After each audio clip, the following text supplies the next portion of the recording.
So, it rained a lot today, like, didn't it, babe? Zaid, it rained, didn't it, Sadie Pops? Yeah, I got a wet doggy. I got back from uni, took her for a walk because it had it was still raining, but it had slowed, and then it just picked up. So Sadie had a little bath and a wash because she was wet and muddy. I had a shower. It's now almost 6 o'clock. Hello. So, I'm going back to uni. Surprise. I am doing my master's in health psychology. Lots of things have gone into me doing this decision. So the main one is, if you've been following me for a while, if you follow me on other social medias as well, if you don't, they're all in the description. I am chronically ill, and I haven't always been chronically ill. I became chronically ill at the start of my 20s. I'm now 29. I'm technically considered a mature student, which is wild.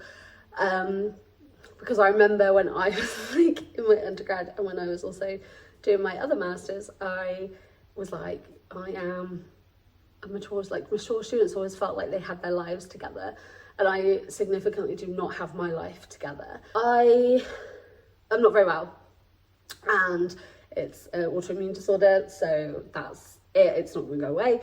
I have kind of spoken about it sort of on here, but when I was doing my first master's, which was in educational psychology, because that's what I thought I wanted to go into, because I'd always had experience in education and I'd always worked with kids. During that period of time, I actually had a few hospital stays, which really significantly impacted my studying and impacted the quality of my assignments and also my energy levels. And we did write, my doctor did write kind of like a, please take this into consideration, but I just did not perform the way that I know I'm able to perform.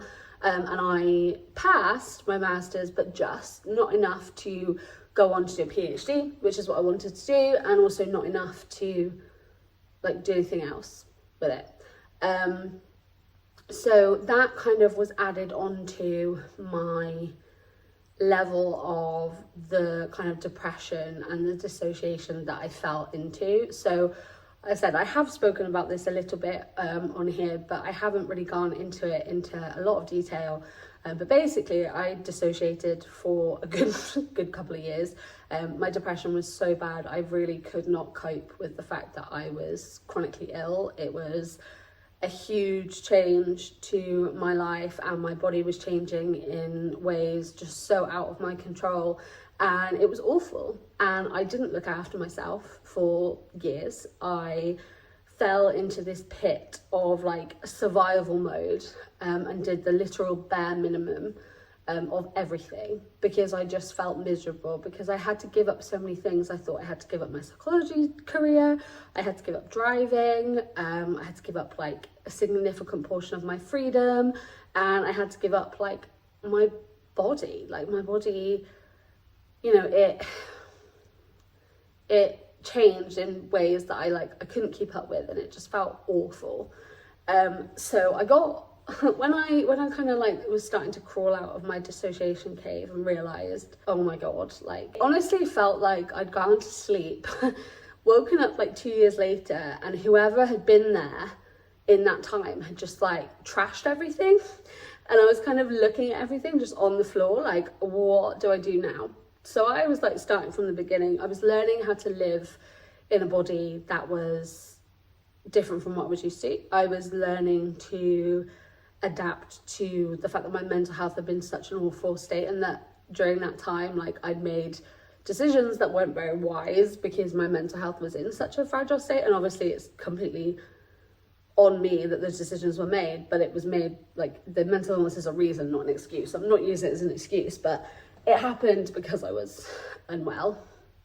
And that was it. I just couldn't deal with it. But I came out of my dissociation cave, looked at everything, was I need to try and sort this out, and I need to try and move forward, because once I was aware of how I was feeling and was aware of the extent of how awful I felt, I did not want to be living in that feeling. I did not want to have that feeling carry on with me. So I was okay, we need to sort this out. So I got a therapist, and I was talking with her, and you know, was saying about things that I'd had to give up and kind of how I can come to terms with that. I also got a dog. Great. There's my dog. Best thing ever. She's done actually like wonders. She's literally the love of my life, and like I get up every day because of her. Like you know, she's this tiny little thing that depends on me, so I have to function because she's got to function. So anyway, I was talking to my therapist and I was saying about like, it sucks I had to give up my psychology career, and she was like, why did you have to give it up?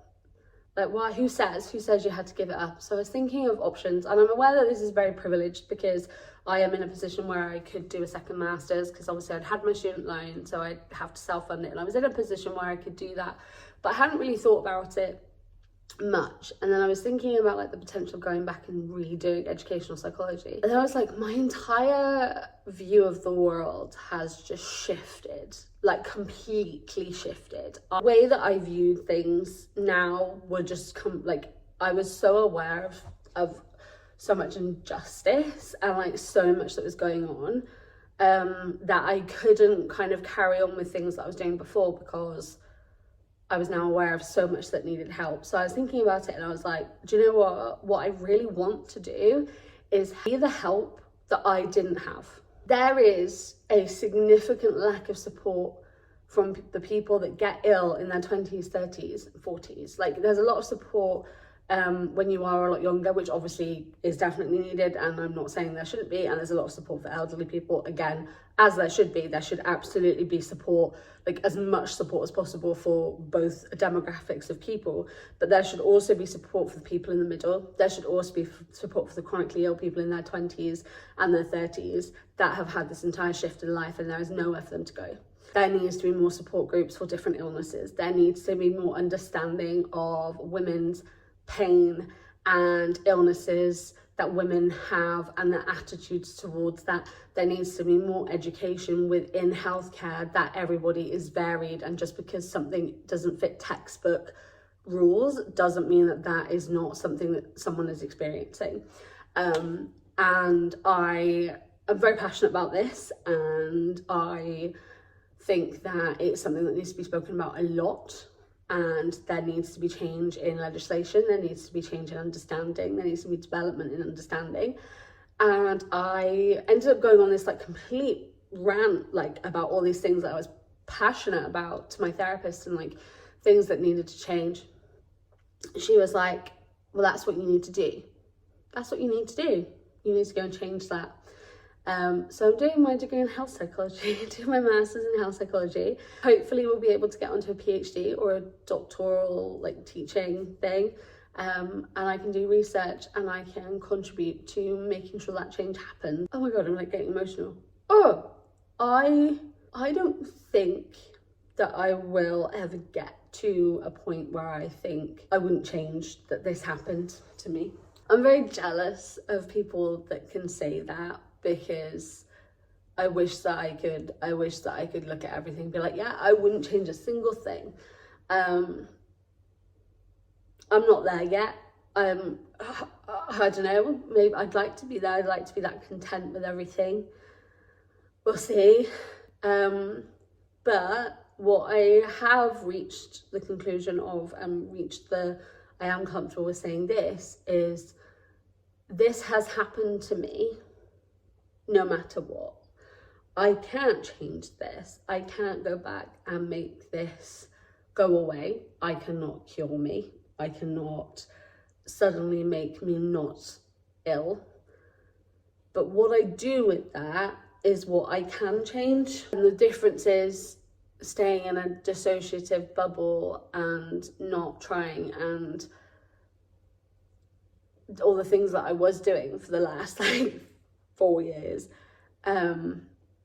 or actually doing something with it. And if I can help people, if I can actually do something which means that if I can actually do something meaningful, if I can do something which means that people that are experiencing the same thing as me can actually feel like they have support, then maybe it's actually worth it. And it's weird because it's taken me a long time to get to this point. It's taken me a long time to think that this is something I'd be capable of doing. It's taken me a long time to sort of think, you know, and it's hard because I'm still having to, juggle loads of things. My wrists are killing me after today with the writing and typing. Tomorrow I'm definitely going to have to wear my splints.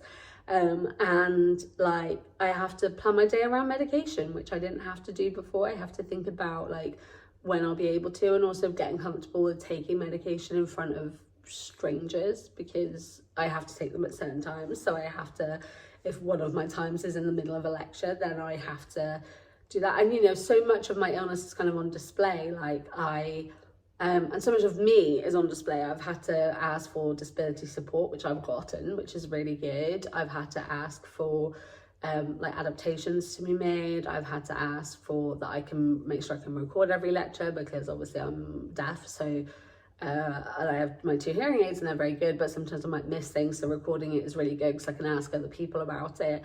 And I,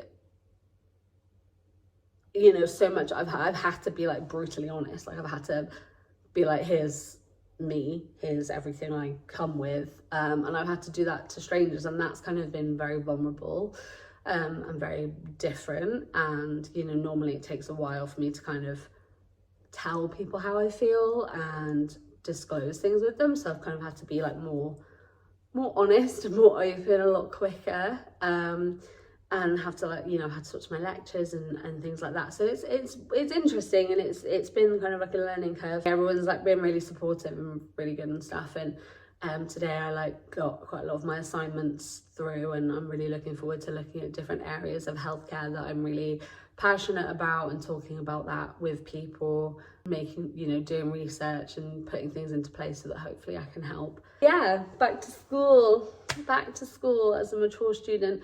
It was a big decision. I haven't written an essay in a long time, so we'll see how that goes. But everyone's been really good and supportive, and it's been really nice, and I'm not the only mature student, which has also been very nice. But here's to the next chapter of things. Here's to see what we go. I want to kind of document it. I do kind of want to actually talk about things because I am really passionate about what I'm learning, and I do kind of want to talk about it a bit more. So I might do some more like study related things on here if people would be interested, and talking about research and stuff. So let me know. But yeah, little life update. Back to uni. Here we are. Go. Hopefully I can get that distinction this time and get into my PhD and change the world. My fatigue is like wearing. I've gotten home, I've had a shower. Like I said, I had a shower, changed into my walked the dog, had a shower, changed into some comfies, and I'm gonna have a cup of tea, and I'm also gonna order a burger. So yeah, cool. If you guys know here, I make videos a couple of times a week about books and pop culture, and apparently university life as a mature student. So if you want to stick around and join us, feel free to hit that subscribe button and the little notification bell. And as usual, all the links to my other social medias will be in the description down below. Thank you guys for watching. I hope you're doing really, really, really, really well. And I will see you next time. Goodbye. Do you want to say goodbye, Sade? Look at this little sleepy doggy.